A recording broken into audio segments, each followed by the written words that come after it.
Hello, my loves, and welcome to the Balance CEO podcast. Today, I have Michael Wilson with us. He's a breathwork facilitator, mindset coach, seasoned MC with a gift for helping people feel present, energized, and connected to their potential. And I'm so excited to see where this conversation goes today. I know that we have quite similar backgrounds, as does many people who are in this industry. They've come from a pretty wild party life and then they find breathwork and their life exponentially changes. So I'm really excited to hear your story and share your story. Hey, awesome. Thank you so much for having me on your podcast here. And I love the connection. So we obviously got connected through a dear friend of ours. She's the constant curator of connectiveness. So yeah, just putting us in touch with the email, and obviously she's Mm, known her for many years. And then obviously she's seen some similarities. And I was like, hey, connect. And then obviously here we are having a podcast. Yeah, I'm super excited. so cool. Yeah. So thank you for having me on. Yeah, amazing. So let's just start by how you discovered breathwork. When you discovered breathwork, what did life look like before then, and how did it change to, the life that you're currently living now? Breath has been the biggest shifter of my life, and that I can say hands down. I've had a pretty colourful life, and I've lived many. I like to say I've lived many lives in this one life. Like it's I don't need to Mm, go into past lives because I've had them all in this life. And breathwork found me, just like all these other modalities have found me over the years. And the s- the specific time where it actually found me, where I did my first breath work, was probably would have been about 8 years ago now, and it was from a dear friend of mine called Sandro.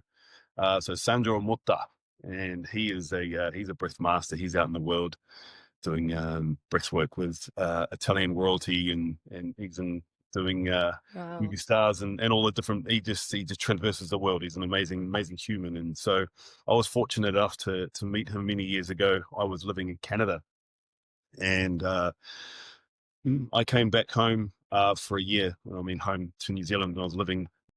I grew up in Tauranga, and so I was in the hospitality realm. I was running nightclubs and, all that realm. So I moved to Melbourne when I was 17 with a mate of mine. And within about 2 years, I was already running nightclubs and guest lists. What came with all of that was, all of the party scene and all that sort of stuff. And it Mm, ended up being, I was running my own nightclubs and things in my early 20s. Ended up in Sydney and through a girl, and we're like, let's get out of here. And so we ended up in touring the world a little bit. Ended up in LA for a while, and then ended up in Toronto. And so I was there, and then I was just running and doing flair bartending and all that sort of fun things, and just kind of just being in my mid 20s, enjoying the fruits of traveling in the world and all that sort of thing. And anyways, I we had a big breakup, and not a big breakup. It was a devastating breakup, and it was of my own fault and doing, um, and then I just needed to kind of get home, reset, and so I'd been away for many years. So I was probably about 25 at this point now. I didn't even have the money. My dad paid for my flight back to New Zealand, and so I came back to New Zealand, and I was just living at my sister's place for a little bit when I first kind of settled. I just started getting into the gym and had a personal trainer. And it was kind of the first time outside of playing sports and rugby and all that sort of stuff when I was younger and cricket. It was actually like, cool, get into the gym and started to kind of learn a little bit about like eating healthily and meal plans and all that mm, sort of thing. And then obviously I was not going to go do another winter in Toronto. It was like -40. I was like, oh man, please, I'm coming home.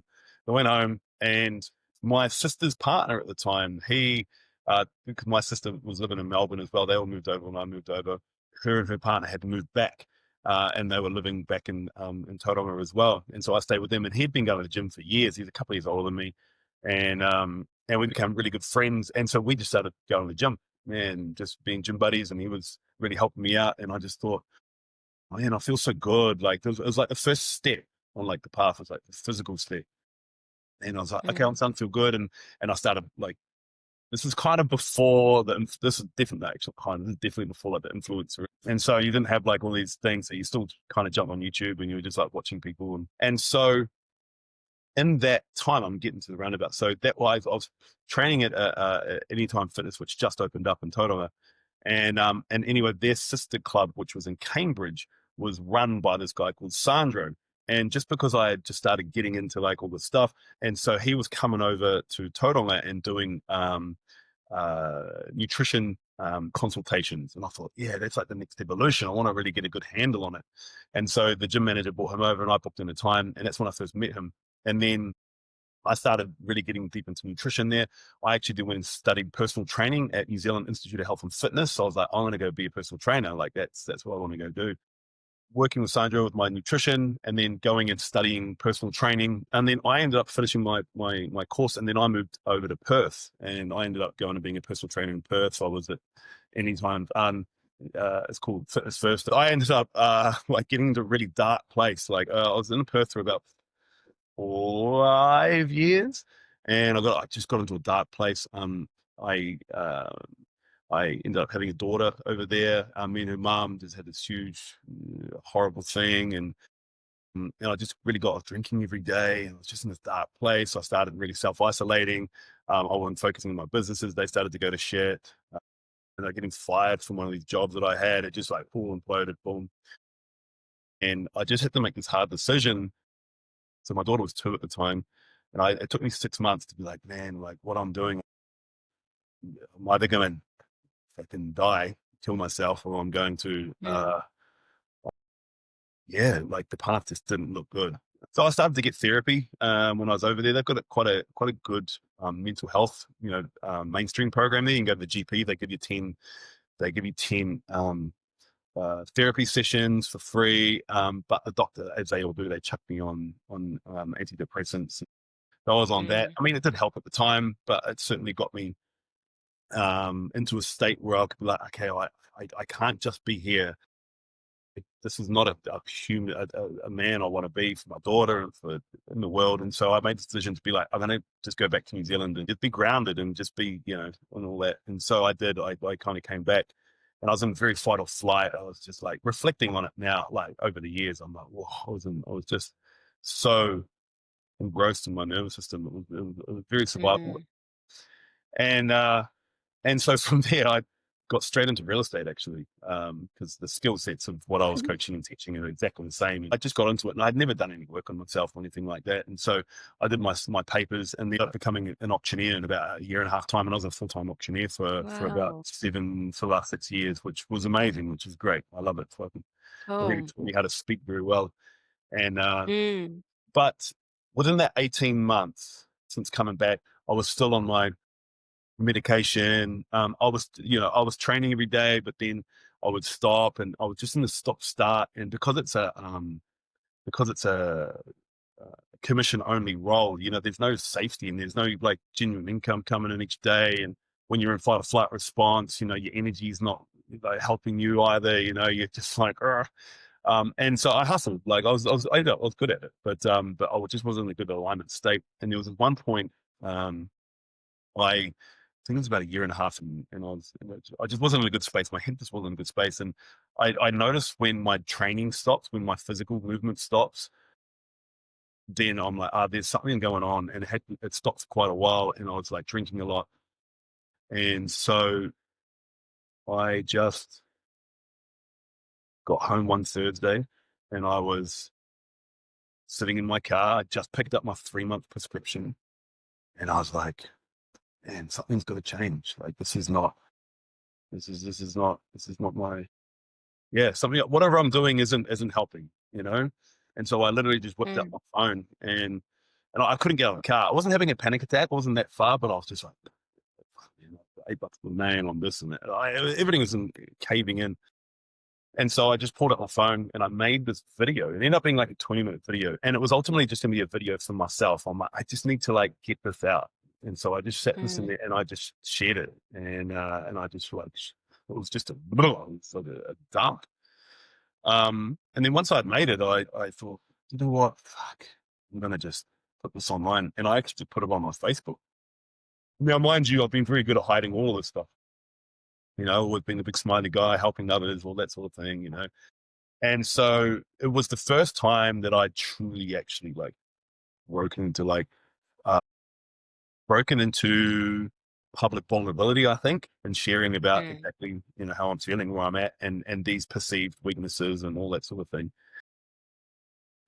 And so I put this video out and I just had this huge response and I was like, whoa, overwhelmed. Like, wow, what's going on? It's good. And it was the first time like, friends and family had like really kind of, they were like, oh man, you should tell us. Da, da, da. And anyway, but that was the first time that I've kind of done something like that. So it was kind of like the first like kink into that point. And then after about 3 months went by, I was kind of back in the same place again. I'd moved house, and I was just like feeling it again. And I was starting to apply for jobs because I was like, I need to just like sort my shit out. I need to just have some regular income so I can have some safety and all Mm. that sort of thing. And so I, I was going for roles that I should have been getting, like hands down. I was like, what's going on? And I was standing in my kitchen and I still remember this day. And I just felt like there was like this tinfoil, shield around me that was just blocking anything that was coming out and coming in. And Mm. I was drinking a lot and, I wasn't moving my body. And I was just like, addiction, taking these bloody you know, present SSRIs, what are you going to call them? And I was like, you know what? I need to do something again. And I'm like, oh, I need to get off these damn pills because, I'm feeling the way I'm feeling and it's not supposed to, they're supposed to take that feeling away. Mm. And B, I'm going to stop drinking. I'm like, what are two things I'm going to focus on? And I'm like, I'm going to do this for 100 days. Like, let's do it for 100 days. So I said, all right, I'm going to get myself off these pills.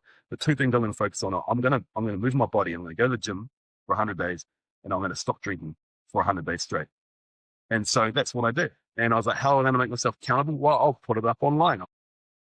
I'll use my public, uh, use the public, realm to be able to keep it accountable. So I Yeah. made a video and I jumped on and said, look, I'm going to do this 100 days. I called it hashtag 100 days to better mental health, whatever the heck I called it, many years ago now. And I did it. And it was like, I did that. And so every day for 100 days, I took a selfie when I was at the gym. I was like, I didn't drink for 100 days. And I came out of that just going, oh, like, okay, well, I feel better. Since, How was it coming off the medication though oh, over that that was rough. time? That was rough. So Yeah. I did it over 4 weeks and I'd been on them for nearly 3 years and that was probably a bit too fast to come off them. But I was like, Yeah. I was so determined to do it. And so the first week I was like, every other day, I'm going to just do half. The second week, I'm going to do half every day. Third week, every other day, none. Fourth week, quarter, every day I'll do one. And then the fifth gone. And I could feel like, Mm. my spine, my nervous system was getting pulled out like electrically from the top of my head. It was super Oh intense. my God, I know that feeling. Yeah. Oh, I know that exact feeling. It's Mm, fucking gnarly. Like, I tried to explain to the doctors that it felt like I was being electrocuted, mm. and they just could not, they just like look at you like you're mad. Like, yeah, these Yeah, things are making me fucking mad. yeah, yeah. The reason why it jolted me to start coming was because if I would forget a day, because I'd take them every morning, and if I forget to take it in a day, like it got to probably about 11 o'clock, maybe 1 o'clock, and I'll be driving and I could just feel this like thing up my spine. I'm like, oh shit, I forgot to take this thing. I was like, man, that can't be good. And I was like, it was like my nervous system just like fizzing it was really interesting. And so I just went through it and I was like, I'm going to do that. But coming off the booze and training every day, that kind of like obviously was like a good counterbalance. And I was just so determined to do it and just laying myself on the altar every day. And it was cool because there was a few people that jumped on board. They were like, yeah, well done. And Mm. it's an open, vulnerable thing to do. And so did that for 100 days. And then after that 100 days, I'd seen Sandro putting posts up and he had gotten into breathwork while, a little bit more while I was away moving in Perth. And he started getting into Wim Hof and he started studying these other types of breathwork. And so, actually, what I first forgot to mention is actually the time when I was when I moved back to New Zealand before I moved to Perth, I had done one Wim Hof session with Sandro, who just started getting into it. So it was just a Wim Hof style at his house, and it was the first time Yeah. I had felt the breath. But the first time I had actually really felt the breath was when after I'd finished that. And I knew he was kind of doing some sort of coaching type thing. I didn't really know what he was doing, but I just rang him up and I said, he's Brazilian. I said, brother, man, like I've just finished this 100-day challenge, and I don't really know where to go from here. And he's got the presenter. He said, pull up. I've been watching you. He's like, I've got a gift for you. He's like, come over to my house and bring your dogs. And I was like, all right, nice. He's like, and so we locked in a time, and he lived in this most beautiful house looking over Lake Karapiro. Oh, it was amazing. And he had these beautiful ice bars. It was amazing. So anyway, booked him this time. He didn't really give me too much context into what it was. And so, yeah, I went over there and, caught up with him, a big hug. And he's like, man, I've been watching you, like, well done. Like, it's so good, like, all good. And he's like, so I'm going to tell you a little bit about rebirthing. And I was like, okay, cool. And he's like, remember that breathwork we did? I was like, yeah, man, that was amazing. It was the first time I kind of like seen colors and things, all that sort of stuff. I was like, oh, wow, that's beautiful. And he's like, wow, I'm studying this breathwork called rebirthing, and it is super powerful. And he didn't really go more into it about that. He just started going into the process of like the asking questions and just into conversation, and started pulling some threads out about, my past and my parents and my relationship to my mother and my father, my siblings, and where I am in the birth order and different things, and kind of what was sitting on my heart and my chest and stuff about my daughter. And it was just in a natural conversation way. And like, I knew him, and, I trusted him, and it's just such a beautiful soul as well. Anyway, so we went on for about an hour, and I started like, just started feeling like I was being a little bit cracked open, I think, reflecting on it now. And then he's like, okay, brother, go put your togs on. We're going to go get into the spa, and we're going to do some breath work. And he's like, all right, man, you're the boss. Like, it's all good. So I went and put my togs on. And so in rebirthing, there are evolutions to the breath work. So when we lay a client down or we do it ourselves, there's a dry rebirth. It's just lying down on the floor, doing a connected conscious breathing for an hour. Now, there's an evolution to go do a hot water rebirth, which you do the same, but you do it in the spa with a snorkel on and a nose clip. And so you do the breath work under the water while your facilitator is holding. And it brings Wow. you because it's back into womb state, right? So you're in the spa, which is Mhm. 37 degrees, which is blood temperature. So it helps you bring you back to your birth trauma, and it just like more stuff that's really deep. Then the next evolution of that is a cold water rebirth. And so you do the cold and all that. So anyway, so he kind of skipped all the other parts, and he's like, all right, let's get into the spa. And so I got into the spa, he gave me a snorkel, gave me a nose clip, and he just said to me, he's like, man, I'll be here with you. Like, you're going to be under the water and you're just going to breathe. And he showed me how to do the breaths. And he goes, just keep going, keep going, keep going. Oh, okay, cool. No worries. So jumped in the water, lying flat. Like, you're buoyant in there, but he's kind of holding, but he's, you're facilitating with the energy. And I just did my breath under the water. And the things that happened which I can't even still describe them. Like there was just things I was seeing. It was like I came outside of myself. I was looking at myself, and I was just like releasing, and then like all of a sudden I just like had like I was having this release, and all of a sudden it's like popped, and then I just like was black, and then all of a sudden I came to, and he like rolled me over, and I was like at the top of the water, and just holding me. I just took my first like breaths of the air, and I opened my eyes, and the sun was like right there, and I could just see these golden rays that were just permeating my being, and I was just lying there, and I was just crying, crying, and I was not even questioning anything. It was the first time that I'd actually been kind of really super present like that, and just seeing beauty, and just seeing God and everything, and just seeing these golden rays, and just releasing all this emotion, and it was just in that moment I was like, yep, this is me. Yeah, this is me. And so that's a pretty strong baptism You know, I use the term strongly, but into breath work. But like, and like Sandro was super safe. Like, I trusted him insurmountably. He wouldn't have taken me through it unless he knew I was able to handle it. And so, and then just from that, I just started working with him, going to retreats and working with him and doing more and more rebirthing. So the teachers that he was getting taught under, I went and then got taught under them the next year. So I went, and they're based in Hamilton, and so I went and worked with them for 9 months, and did the 9 month rebirthing course with them. And yeah, we could do a whole podcast on that. But so I worked with them for 9 months, and then I was just being doing it for, and that was probably about 5 years ago now. I went back last year and I studied under them for another 12 months, and so now Wow. I've got my actual facilitator trainer cert. So yeah, so Amazing. I'll open up so I can train others in it, and I'll open up my own rebirthing school at some point in the future, and that's definitely on the path. But yeah, so I mean, that's a huge long answer to get to I love it.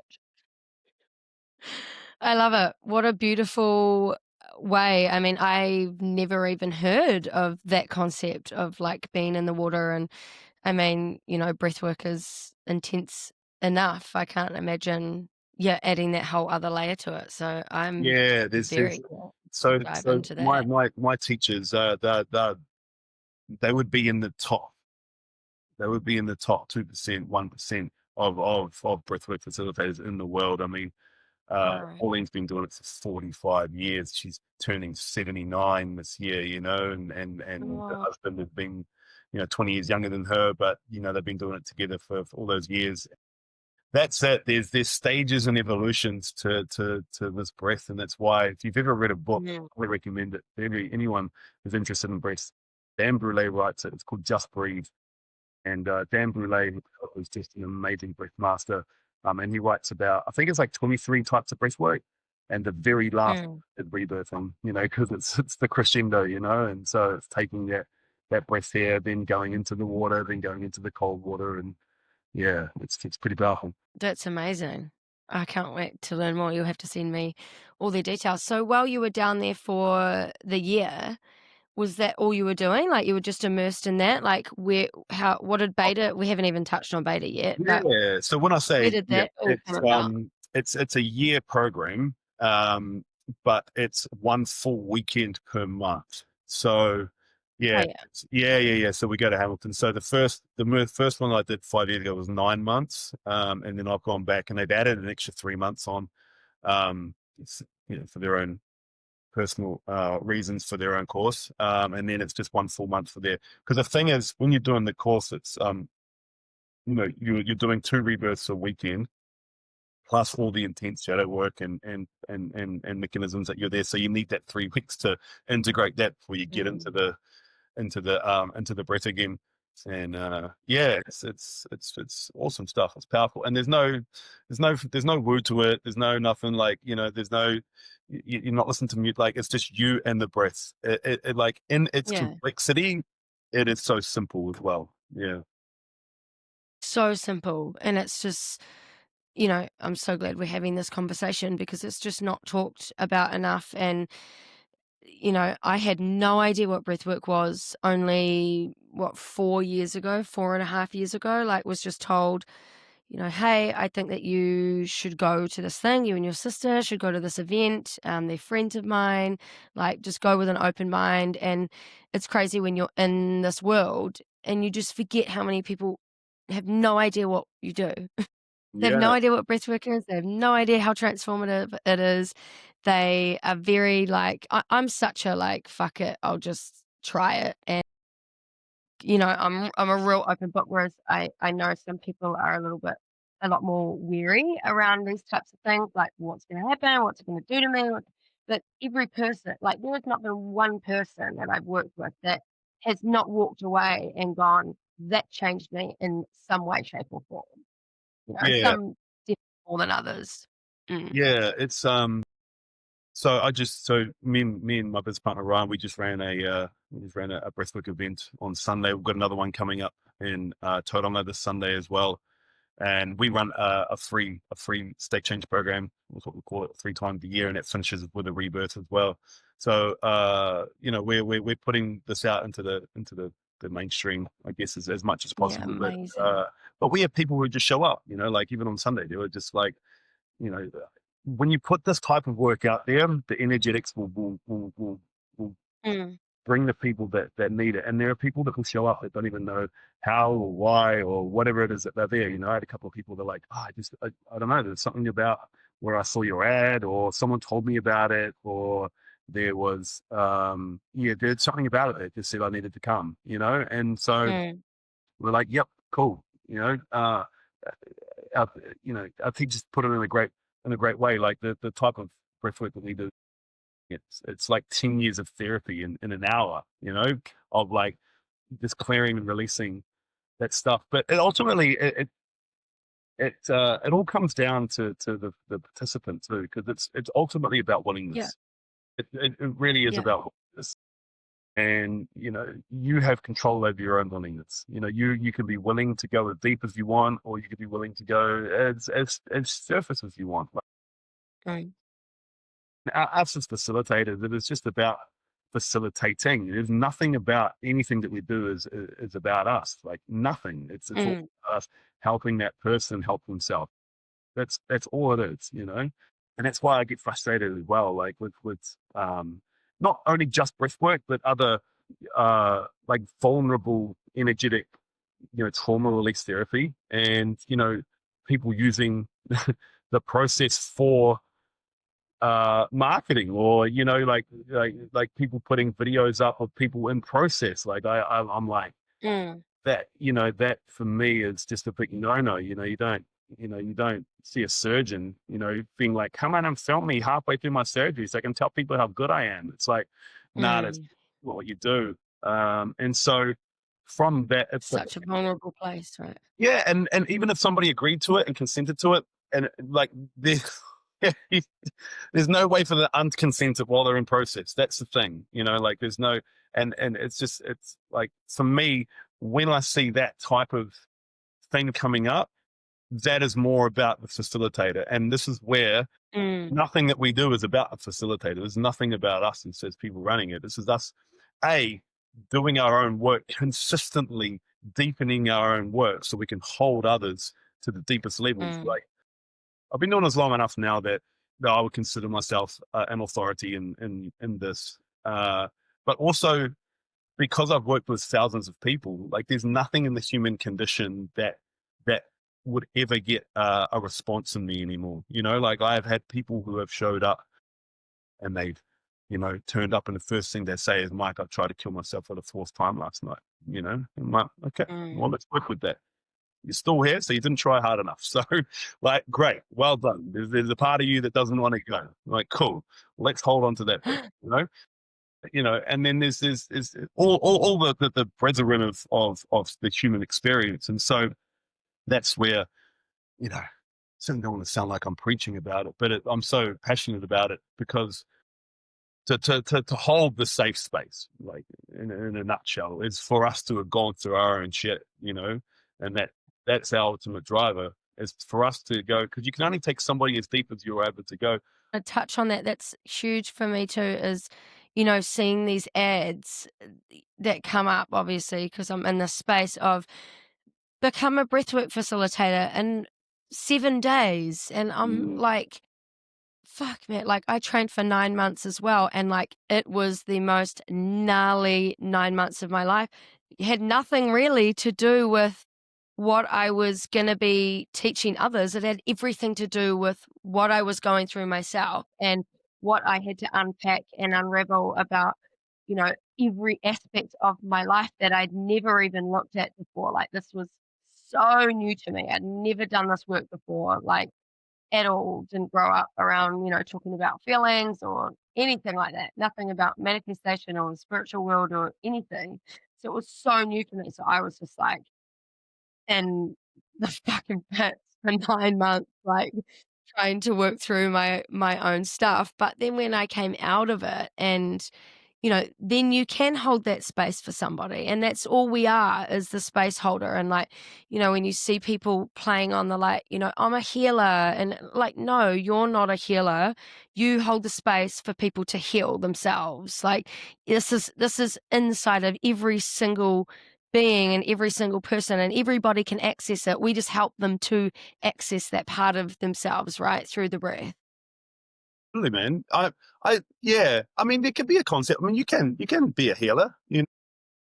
I mean, you can ultimately be a healer, right? You can have that authority to help people heal. I Yeah, don't think yeah. we need to throw the baby out with the bathwater, because I'm like, I used to be like that too. I'm like, yeah, I don't know, healer, but I'm like, there's, what, I've done enough, man. I've done Mm. a lot of myself. Do you know what? I think it's I can the show. way in like the type of marketing I'm I do know what you meaning more for so. sure, right? The, No. the the ego, the ego says, "Look at me, Mm, I'm a healer. I can heal mm, you, yeah, because you are fundamentally have something wrong with you, or you have yeah. a It's the brokenness with context, you, right? right? It's an icky dissolution. It's an icky kind of amalgamation of like marketing strategy with like healing modality. And I'm not against marketing, a modality so people can connect and hear and learn about something new. But there's got to be this balance of like, hey, I've done a weekend course, so now I can heal you. It's like, Mm, yeah, yeah, no way. But hey, look, I think, yeah, it's an interesting one. It's an interesting dance. It's an interesting dance that me and Ryan are always in the realm of. Is like, how do we communicate this? How can we make this as simply digestible as possible, so as many people can access this as possible? How do we like mm, dissolve the woo? How do we dissolve the woo labels that these things that New Ageism has kind of hijacked? And being like, well, this is ours now. It's like, cool, everything has its place. I totally understand that. Um, and yeah, but it's like, how do I reach the struggling mum and dad who have three kids who are, um, who are bickering in their relationship because they're unable to communicate authentically because they're afraid of each other's reactiveness, or they are stuck in something because they don't have the courage to be able to say the things that mm, they want to say, or they see themselves repeating their parents' patterns in their own parenting, and they don't know what to do about it, like, and so it's like, how do I reach these people? How do I like get this messaging to these people? And it's just like make things as easy and as bite sized as possible. Um, mm, and it's and it's just like, but also I got to kind of sell the sizzle at the same time, so it's like, hey, like, what are the things that can happen? But again, I think, yeah, it's I don't know what the right or wrong way is. I don't certainly don't really prescribe to right or wrong. There's just truth, I guess, and truth always feels true, and so then it doesn't need to be questioned. Although you should always question everything as well. But if you question something and it remains, then it generally is truth, right? That's kind of how I see things. I love that. So we haven't touched on beta either. So where did that all come about? Like you and Ryan, where did you guys meet on your path on this journey? So Ryan and I met studying breathwork. So Oh he was in wow. the rebirthing. He was in the first rebirthing program that I did. Yeah, we had one,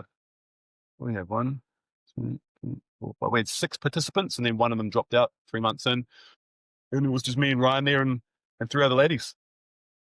We went through that deep process before, together. Sorry, for that 9 months, and then after that, yeah, lockdowns and COVID and all that sort of shit was happening, and I was, yeah, auctioneering, and I was loving being an auctioneer and starting to really grow that career and doing it really successfully. But I saw the lockdowns happen and thought, nah, man, I need to like have a slight pivot here and create a product, put it online, like learn those skills.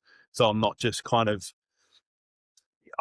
like handcuffed to having to earn money, person to person, because if like they've done it once, they could do it Mm. again. And so I just was thinking, how do I like merge breath work? How do I like help people, but also how do I create a company and this and that? And and Ryan had just finished studying his naturopathy degree, and so I rang him and said, "Hey, man, I'm looking at starting a supplement company. I think you'd be great, with all your know-how.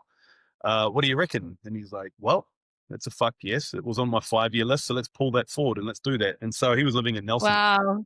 so I went Cool. down there and we just started whiteboarding it, and 5.5 years later or whatever we are now, yeah, just here we are. It's been a pretty profound journey to say the least, man. It's crazy starting a Yeah.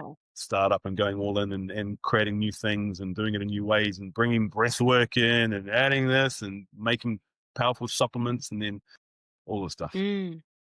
And now you two are located together? Is he back up in Auckland and you two work Yeah, together, or how? yeah. So him and his now wife, they were in Nelson, and then I was like, "Hey guys, need to be up in Auckland. Let's go." And so then we all got a place together, lived in Greenhithe. This was probably about 4 years ago now. But yeah, no, he got married and his wife there. I live in Coatesville. He lives over in the Shore, so we're not far from each other. And our head office is only in Albany, so yeah, it's good. And then like our manufacturing facilities and things are in Hobsonville and QMU, so everything's kind of in the area. Wow, Yeah. that's amazing. Mm. How cool. And like when you started that business, did you have any idea that it was going to get, to be as successful as it is now? Like what were you kind of Yeah, hoping? Is it at where you wanted it to be at? Have you got, is there anything else in the pipeline that you're bringing in?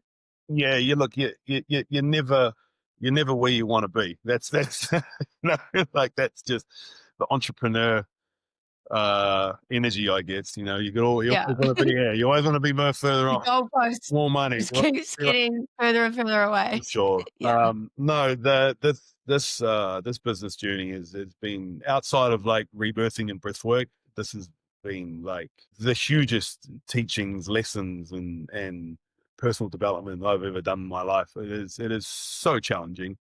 It's so rewarding, Yeah. but it's so challenging at the same time. It really is. This is why, man, and we're just scratching the surface and we're 4 years in. And it's like it tests you on all fronts, emotionally, physically, mentally, in your relationships, and your business partner relationships and how you communicate and all the things. And then all this challenges of money and sales and growth and strategy. It's just constantly just stepping into things you have no idea what you're doing. I mean, It's God, so much, right? it's if there's anything want to take it away, it's like if you truly want to get into doing something like this and make it a success, it's like you've got to be willing to just fucking go all in on it. Like that's it. You gotta go so hard, right? And have no plan B. Like, this is something that I'm playing with right now. It's like, I actually can't have a plan B.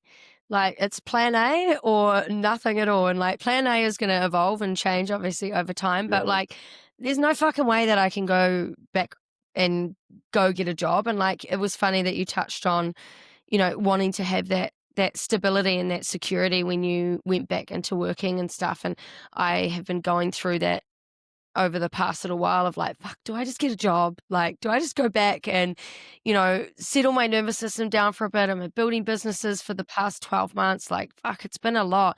But then I just always come back to like, nah, nah, we're going all in. Like, we just got to go hard. I know that this is exactly where I need to be and what I need to be doing, but you got to have grit, man. You got to have so much grit to do the types of things that we do. Like, it is, yeah. yeah, it's a lot. It is a lot, and like it's really taught me resilience. Like I've always been a resilient cat, but this is like truly teaching me resilience. And like the question was like, did you ever think of being a success? It's like, yeah, I did, you know. But both Ryan and I, like, we'll die on the hill, like it's like, yeah, like I'll go bankrupt. I don't care, if that's what Mm. needs to happen. It's what will happen. If I go bankrupt in the search of, in the pursuit of the thing, so be it. Whatever. It's It's all good. hard, It is right? what it is, right? Yeah. And something I just shared yesterday was like, what what's even failure? You know, people are so scared of like failing, and it's like, but what even is failure? You're going to learn so much along the way. And like, if you go for the thing and it doesn't work, you're just right back to where you are right now. And you've learned a shitload and you've got all this experience. Like, it's never a failure. I don't even know where that, where that concept sort of comes from. Like, I opened and closed a physical business this year, and like, yeah, it wasn't easy to face the fact that we had to close it, but I don't regret any of it. Like, it was such an amazing experience, and we've created this incredible space, which hopefully is gonna be sold next year. Right now it's closed and there's no one in it. But the things that we learned, like I did it with my best friend, and like, man, it was so much fun and we just learnt so much, and like, we know that we can work together again and we will in the future start another business together. And like, there ain't no failure there. Like, we're doing more than, a lot of other people that are just thinking about the idea. So failure in my eyes just doesn't even exist. I had a I'm very good at bringing people into my world who are much better at things than I. And very early on, I brought on a business consultant. He's just a highly intelligent human who does things differently. I love it. And one of the pieces early on, he dropped in just two words of wisdom. It's like pivot or persevere, and is always stuck with me. So, you talk about the concept of failure is not real. I mean, like, there is truth to that, but then there's also like everything is your, like, you come to juncture points, I guess is what I'm trying to say. And once you come to a Mm, juncture point, you're either going to make a decision, because the thing that I've realized is that indecision is the worst thing that you could do. It's indecision. It's going, oh, if I do that, I'm here, and do that here. That paralyzes you. It's actually just having the courage to go, well, okay, in entrepreneurship, in business, and startups, and everything, you're always going to come to these points of decision making. And so you've got to just make a choice, because the choice is going to shift you from where you are to where you're going to be anyways. Now, you can always reflect on where you are at some point, but like, actually the other choice would have got me here, but hindsight's a hell of a thing. So as long as we're mm, kind of uh, getting better at quickly making a choice based off the information that we've got in front of us, not being paralyzed at not having all the information because we might make a wrong decision. It's like, if you get to a point where it's like that wasn't the decision that I needed to do, then you just pivot. And so this is where it comes back to pivot or persevere. It's like, okay, I'm here. All right, do I need to keep persevering? All right, well, let's persevere a bit more. Ooh, get here. Actually, nah, I've got to pivot. And then you find your next path, and then you pivot. And then, yeah, and so it conceptualizes the journey a lot easier. We're going, okay, I'm just going to pivot or persevere. Because if you persevere, great, you made that choice to keep going. So, like, fucking persevere. Now, when you get to a point, you're like, cool, I'm glad I persevered. I broke through that barrier, broke through that block. Amazing. Cool. I'm now more resilient. I had learned from those challenges, and then I now can repeat that, but make it more effective and more efficient. Now, if I get to a point where, like, oh, it got worse, I'm like, oh, fuck. Okay, cool. Well, I needed to pivot. So what's the next and new idea, or what's the other idea that I've got to like shoot to? And you go shoot to that, and then you move up. It's a really simple way to kind of like unparalyze yourself, and it just gives you freedom in the it just gives you freedom in your power to make a choice rather than trying to make the right choice, because there's no right choice. I mean, how deep do you want to get? I guess philosophically about right or wrong, but there is just choice making, and choice making will shift you, and you'll get to a point yeah, you're going to go, cool, that was definitely the one that I needed to make, or nah, I need to kind of pivot from here. yeah, yeah. I love that concept. I'm going to use that for sure. Um, so what does the future look like for you? What's in the pipeline? What's the big goal? Obviously, as an entrepreneur, we keep Yeah, moving the goal further and yeah. So further. we're really double downing on our online, on our online mastery, I guess, is probably the best word to do it. Of sales is what I do. I taught people all around this country how to sell better, and so in-person sales and all that, we've got that mastered in expos and things. So it's just getting the online sorted. So I've got this bought this company on board from America that is mentoring and working with us just to like, yeah, learn the psychology of like, because the online ad world moves so fast. And we trialed a couple of different agencies over the last year or so. We just fired them all. It's just like, man, don't waste your money on digital agencies, I tell you, especially Mm, now. You've got to learn how to do it yourself. Enough yeah. you could bring somebody on who can do it better than you. So that's just doubling down on the online ads at the moment, and just getting that online sorted, and rolling and Your learning. content your content is very funny. Yeah. It's I good, eh? did binge it. Yeah, we It's good. definitely try and do things our way. So that's cool. We've got what have we got coming up? Yeah, the same. We've got Breathwork events and our state change program, which is constantly running. We Do bring you on, wanna Can you touch on that, on your, program of for course, the yeah. So listeners? we've run it 9 times now. So it's a free offering to our community and anybody who wants to be on board. And so it's over the course of 4 weeks. So we go through week one, the physical, then we go through the mental, then the emotional, and then energetic well-being, and we finish off with an in-person rebirthing breathwork. Or if they're anywhere else in the country, we run it online at the same time as well, and it goes for an hour. And so we just teach really simple breathwork tools, nervous system regulation tools. Get people just like, everything is so basic. It's so simple. It's like the the one thing that Ryan and I really, really specifically don't do is tell people how to live or tell people what to do. It's just, Mm, for me, it's no bueno, because who am I to tell anybody that my way is the right way? Well, I can tell people and share my experiences based off what I've done, what I've learned, what I've implemented in my life and has worked, but then also going, hey man, everything that I've learned, sometimes I'm relearning and changing as well. Everything is forever changing. But hey, here's some really basic things that are fundamentally going to help you feel better, that are fundamentally going to help you mm. sleep better, that are fundamentally going to help you have cleaner energy, and they're going to make you feel a lot lighter. And we're going to finish off. And then on week 3, we're going to do a process called personal law. And we're actually going to, probably for the first time for most people, stop and actually go through what you actually say to yourself and pull it out on paper. And for most people, it just breaks them. They're like, "Oh my god, I don't even say Mm. what my people I hate." I'm like, "No, totally."